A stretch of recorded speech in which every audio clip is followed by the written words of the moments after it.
Oke, mari kita sambung lagi kelanjutan dari novel Heavenly Demon. Seluruh pimpinan masa depan dari Korea Baru akhirnya berkumpul. Roman pun menjelaskan apa yang akan ia lakukan ke depannya untuk Korea yang baru. Dan langkah awal yang dilakukan oleh Roman adalah mengubah nama Republik Korea menjadi Kekaisaran Korea. Dan Roman akan menjadi kaisar pertama. Tentu saja itu adalah hal yang begitu mengejutkan. Pertama, mereka khawatir Korea telah melanggar perjanjian ataupun peraturan internasional. Lalu jika mengubah negara begitu saja, tentunya akan ada banyak sekali penolakan. Termasuk dari negara besar Tiongkok yang mengklaim tidak ada yang boleh menggunakan gelar kaisar kecuali negara mereka.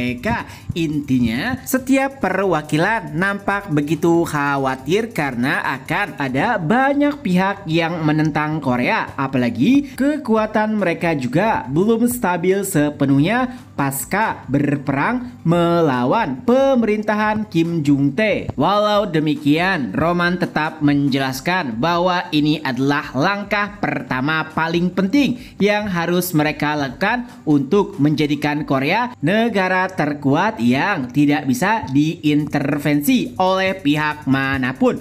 Lalu Roman juga akan memindahkan ibu kota dari Seoul ke Incheon. Lalu untuk wilayah Seoul sementara akan dipimpin oleh Go Chul-ho dari Cheongsan. Tentu saja itu adalah penunjukan yang begitu tiba-tiba. Bahkan Go Chul merasa terlalu berat jika tugas tersebut diberikan kepadanya. Pertama, ia hanyalah pimpinan dari guild pemburu bayaran kecil dan juga hanyalah hunter peringkat C, di mana Seoul sendiri masih memiliki banyak guild-guild besar yang nampaknya lebih layak sebagai pimpinan sementara untuk wilayah Seoul. Lalu Roman pun memberikan penjelasan kenapa ia memilih Go Chul-ho dibandingkan dengan orang lainnya. Dan semua itu bermula saat Incheon mendeklarasikan perang terhadap pusat. Hampir semua guild dan juga kelompok yang ada di Incheon memilih untuk pergi karena mereka sangat yakin Incheon tidak akan bisa mengalahkan pusat.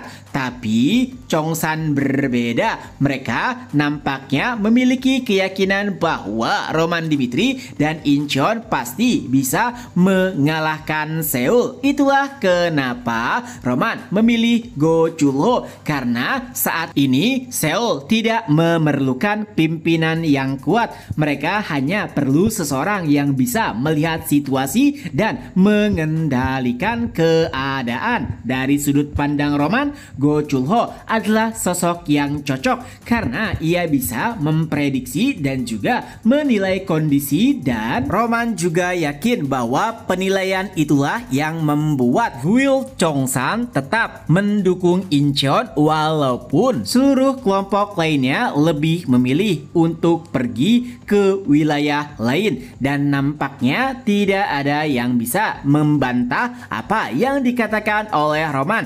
Dan Go Chul-ho pun pada akhirnya menerima mandat tersebut untuk menjadi pimpinan sementara dari wilayah Seoul. Dan pada akhirnya rapat pun berakhir. Lalu kabar terkait perubahan status Korea dari republik menjadi kekaisaran pun langsung menyebar ke seluruh wilayah. Tentu saja ada pro dan kontra terkait dengan perubahan tersebut. Mereka yang kontra menganggap keputusan Roman terlalu beresiko yang pastinya akan mendatangkan banyak sekali musuh. Tentu saja mereka takut jika Roman seperti Presiden Kim Jong-tae yang hanya mementingkan keselamatan kelompok mereka sendiri dan mengabaikan keamanan rakyat. tapi banyak juga yang pro terkait dengan kebijakan ataupun keputusan Roman karena sebagian orang telah merasakan sendiri jika Roman bukanlah sosok yang mementingkan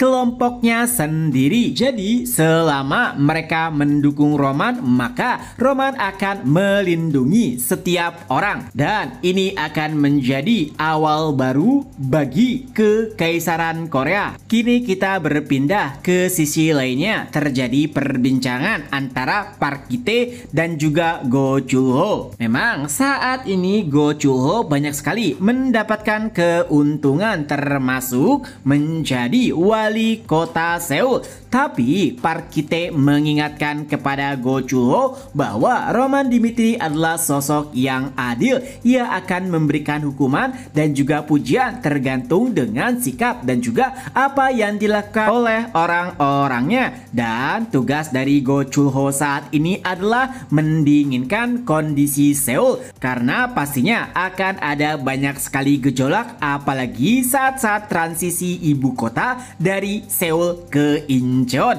Jadi Park Ki-tae pun mengingatkan Go Chul-ho untuk mengingat posisinya dan juga tugasnya jika tidak ingin disingkirkan. Tentunya Go Chul-ho tidak akan mengabaikan apa yang dikatakan oleh Park Ki-tae karena berkat dirinya lah ia mendapatkan posisi wali kota Seoul. Ya, dahulu Park Ki-tae lah yang meyakinkan Go Chul-ho untuk tetap tinggal di Incheon dan mempercayai Roman jika saja ia mengabaikan perkataan ataupun masukan dari Park Ki-tae, mungkin nasibnya akan berubah. Jadi ia pun menerima seluruh saran dari Park Ki-tae dan mulai melakukan berbagai macam tindakan untuk menstabilkan kondisi Seoul. Siapapun yang menentang, Go Chul-ho bahkan sudah tidak takut lagi karena ia lebih takut terhadap Roman Dimitri dibandingkan dengan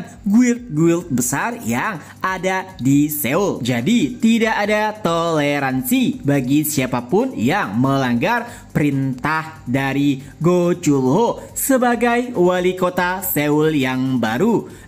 Tak terasa beberapa waktu pun telah berlalu dan untungnya masyarakat mulai terbiasa dengan perubahan besar yang terjadi di Korea. Lalu ada 3 poin penting selama perubahan tersebut. Pertama, Incheon menjadi wilayah yang begitu makmur, apalagi beberapa guild besar juga meminta untuk bergabung dengan Incheon. Tentu saja Kim Jung-hyuk sebagai wali kota menerima proposal tersebut karena dengan demikian ada banyak sekali dana yang masuk ke kantong Incheon. Dengan begitu mereka juga bisa melakukan pembangunan dan renovasi besar-besaran demi kenyamanan Incheon. Lalu kedua, Roman Dimitri telah memiliki rencana, yaitu dalam beberapa bulan ke depan saat Korea mulai stabil, Roman berencana untuk menyerang wilayah Korea Utara dan juga Pulau Jeju yang telah dikuasai oleh monster. Karena merebut 2 wilayah tersebut akan memiliki banyak keuntungan bagi pertahanan wilayah Korea.